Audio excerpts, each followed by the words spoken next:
Assalamu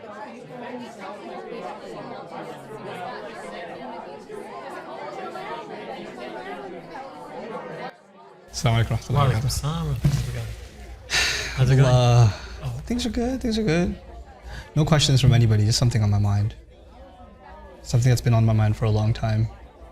Something that we have a big problem with all over the Muslim world. I thought it was like a Desi thing. It's not. It's all over the Muslim world. It's hitting women, dude. And justifying it from Quran. Because you know the ayah says, وَضْرِبُهُنَّ, and hit them.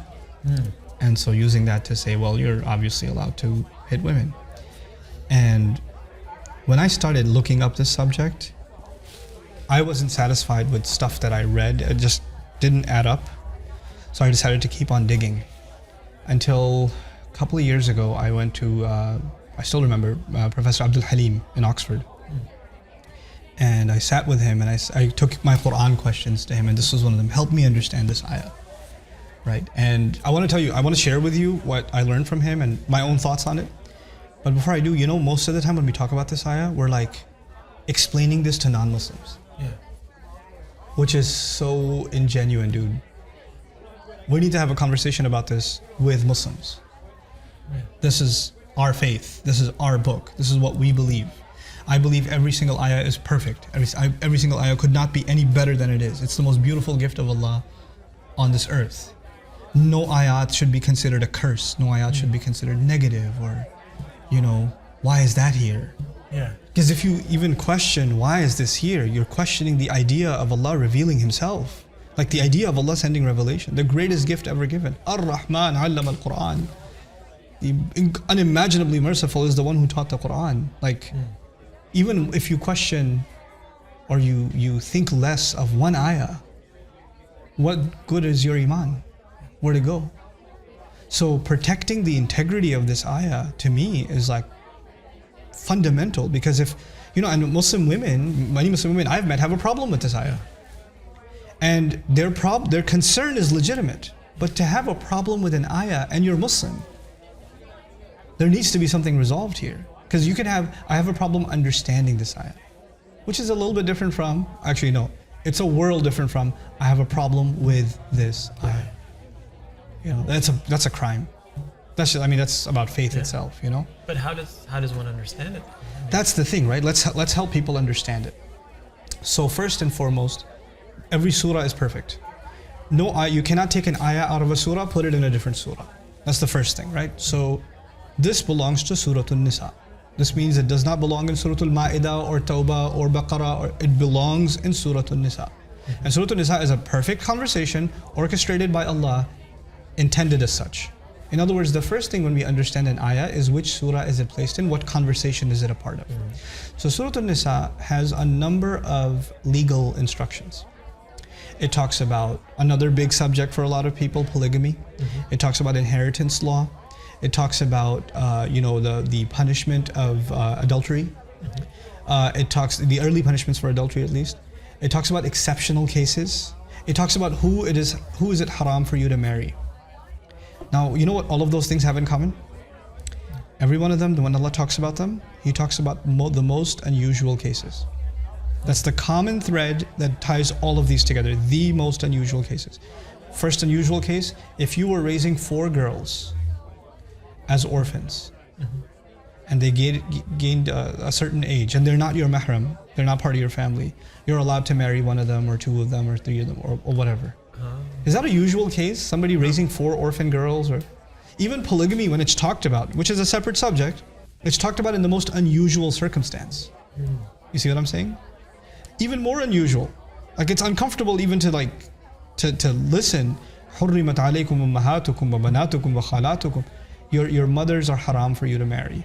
Your aunts, your daughters are haram for you to marry. Your aunts are... Why would Allah say that? He's not talking about normal circumstances. He's talking about psychologically disturbed, weird people out there. Some crazy case can happen, so this needs to be spelled out. See, the thing with law is not for law-abiding citizens. Actually, laws are for criminals. They cover the periphery of society, not the main center of society. That's what Surah An-Nisa is doing. It's actually covering the outlying crazy case situations, here's what you're going to do. Now you know how to deal with these extreme situations, which automatically covers all the normal situations, right? If you keep that in mind, then you get to this ayah. And even that hit them is part of a very long ayah, which begins with men are caretakers of women. Now tell me, caretaker, qawwam, the same word shares a root with the name of Allah, qayyum. Allah is the caretaker of everything. Do you imagine Allah is caretaker hitting, striking?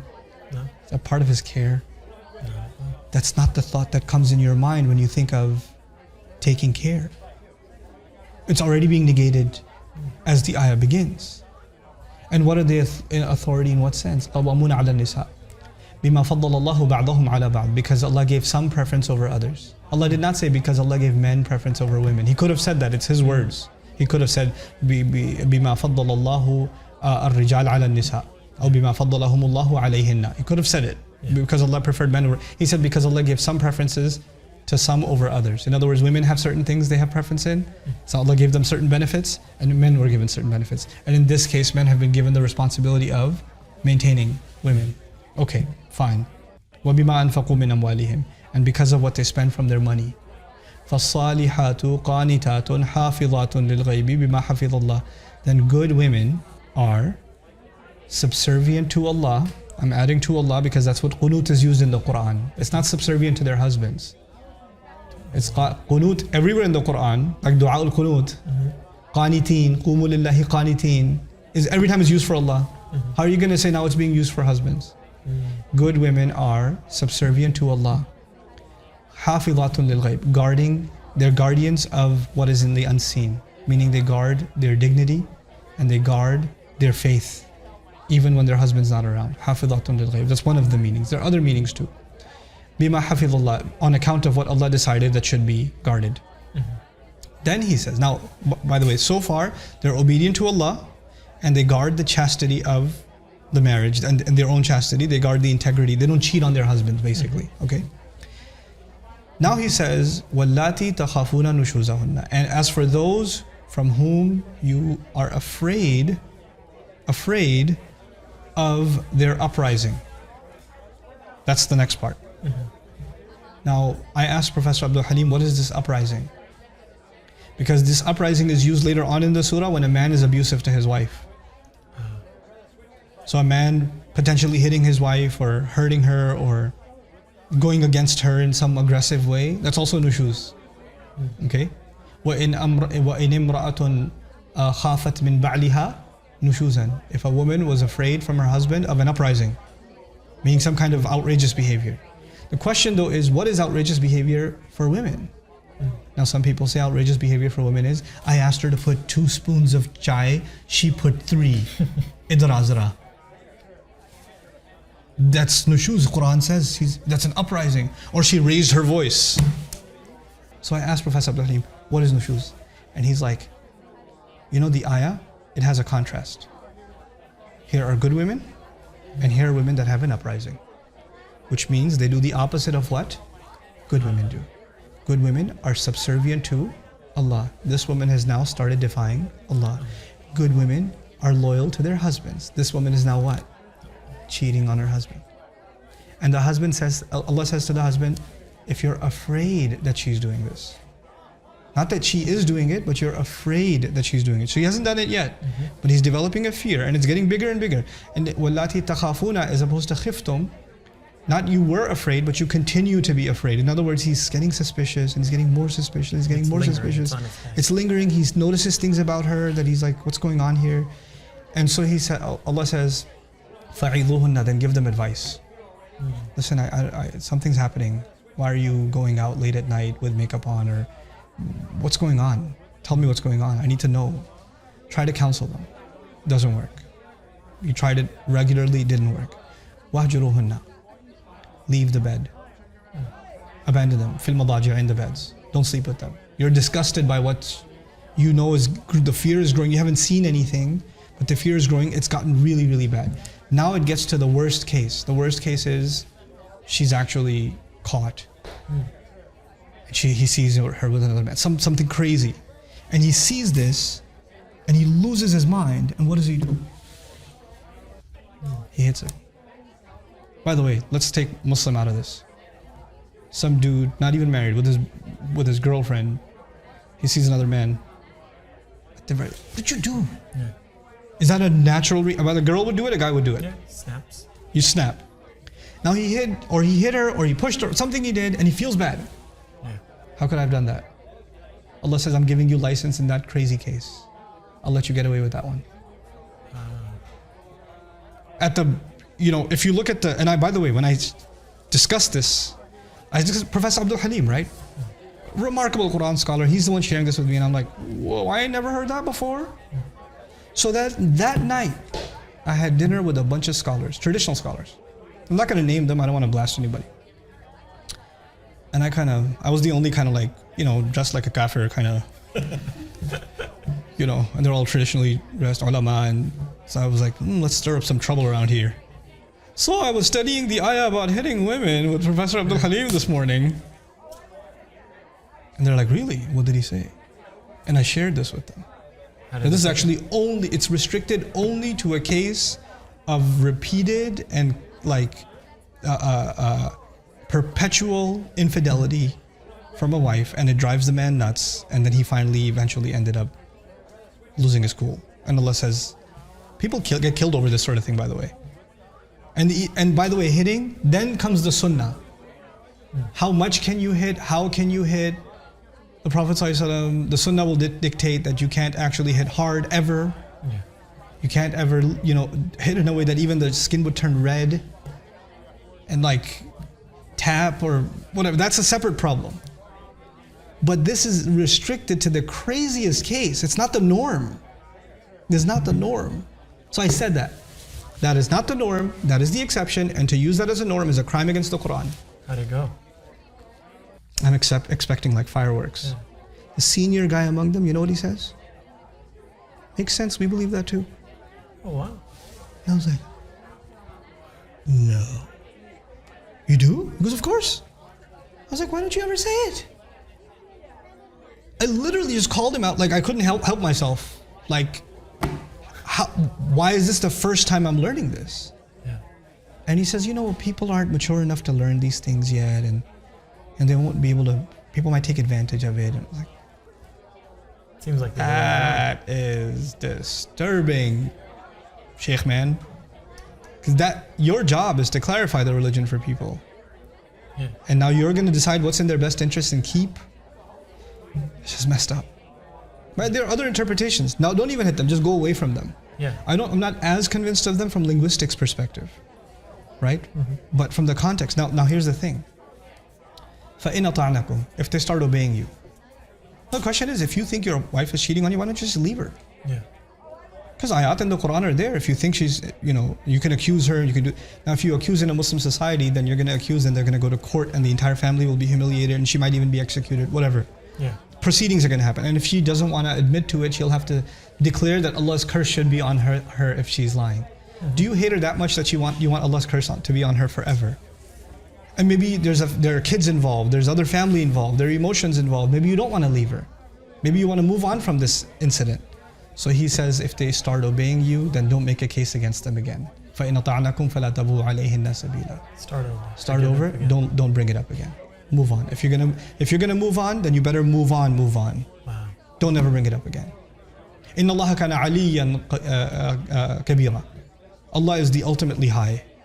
Why did Allah say it in this ayah? Why did he say He's the ultimately high? Because Allah did not give you the height. He's the ultimately high. He's the big one. He's Kabir, not you. He put the man in his place at the end of this ayah. Now, from the context, this ayah is actually not about hitting women at all. It's about protecting the fidelity and the loyalty inside a marriage. That's what it's about. And what a man is afraid of that's happening. By the way, why use the word fear? If somebody says, I'm afraid of the uprising of my wife, fear, by the way, is she put too much shy? I'm so scared. Yeah. It's not something you're scared of. That's something you're mad about. Yeah, it's an inconvenience. But if a husband thinks his wife is cheating, is he scared? Yeah. Yeah. The word fear in any other interpretation doesn't add up.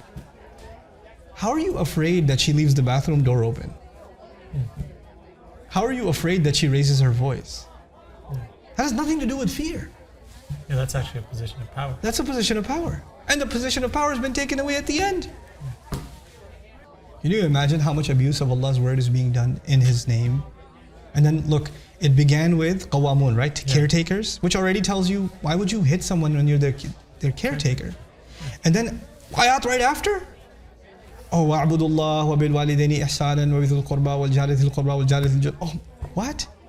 Be the best to your parents, be the best to close relatives, be the best to your neighbors, be the best to people you live next door to, your next door neighbors, and also the people you commute next to. وَصَاحِبِ بِالْجَنْبِ. The one who's sitting next to you on a plane or on a bus or on a camel, or be the best to them. Okay, be the best to everyone else, just smack around your wife, huh? What? I don't even understand how they can. You know, this kind of abuse is something Allah talks about in the Quran. الَّذِينَ جَعَلُوا الْقُرْآنَ عِضِينَ. They took the Quran and they tore it to pieces. They tear this piece out, hit them. They tear that piece out, and the rest of the speech doesn't even matter to them. And that's the crime they commit. Subhanallah. Because I think it's self-serving. Sometimes that's exactly right. Such a big problem that if you're gonna hit people, you've got an issue. Yeah. Don't drag the religion into it. Yeah. That's your psychological trauma. You've got a serious problem. You need psychiatric help. Yeah. And if women are being hit, they better seek protection. They better seek counsel, share it with someone, as embarrassing as it is. Because when there's physical abuse, what comes with it is psychological abuse. So the guy will make her feel like scum. He'll make her feel like she deserves it. You know, she'll start thinking she deserves it. They're so beat sometimes, they actually think they deserve it. It's good for them. That's the height of psychological abuse and trauma, right? And those kinds of women, they need to, if a woman finds herself in that situation, she needs to get help. She needs to get family involved. I don't want to tell you, I don't want to disturb my parents. Yes, you do. Go disturb your parents. Your mother bore a lot heavier than this. She gave you birth. She almost died. So if you're worried about bothering your mom, she's already been bothered way more than you can ever imagine. Go tell your mom. Tell someone, you know. Help deal with it as a family. If not, just at least go to a professional, you know, somebody outside. But this should not go unanswered. And nobody should ever think nobody else cares. Because that's what the abuser does. Yeah. Abusers, as they abuse you, they tell you, who's gonna care about you? Yeah. Who cares about you? You know, I'm doing you a favor. That's how they frame it. And they just develop this unfortunate mindset that keeps them imprisoned, not only in that relationship, but even in their mind, they're imprisoned. And that needs to be just broken. Yeah. Subhanallah. And what do you say about some people who say the context of how the word فَضَرَبَ اللَّهُ مَثَلًا, like how the word ضَرَبَ is used in the Quran isn't necessary, is used in different ways as well? It is used in different ways. Like, you know, I didn't want to get technical about it, but the way that it's used in this ayah, وَضْرِبُوهُنَّ, there's no preposition with it. And there's nothing that indicates that it's being used figuratively. Okay. You know? So to me, that's a stretch. From a language perspective, that's a pretty big stretch. And I haven't exhausted study in classical scholarship. I don't know if anybody even went that route, but I know that opinion does exist. So I do respect it as an opinion. I'm not as convinced of it. You know? Subhanallah. But you know, look at it from the harshest interpretation could be that this is in the case of infidelity. And the softest interpretation could be this is about walking away from the relationship. You know? Those are the two. And there's no other range. So in the ayah, this is an ayah of practicality and something we're supposed to love. Subhanallah. May Allah Azza wa Jal help the Muslims get out of abuse, whether or not they're being abused or whether they're the abusers themselves. Subhanallah. Barakallahu. See you next time, inshallah.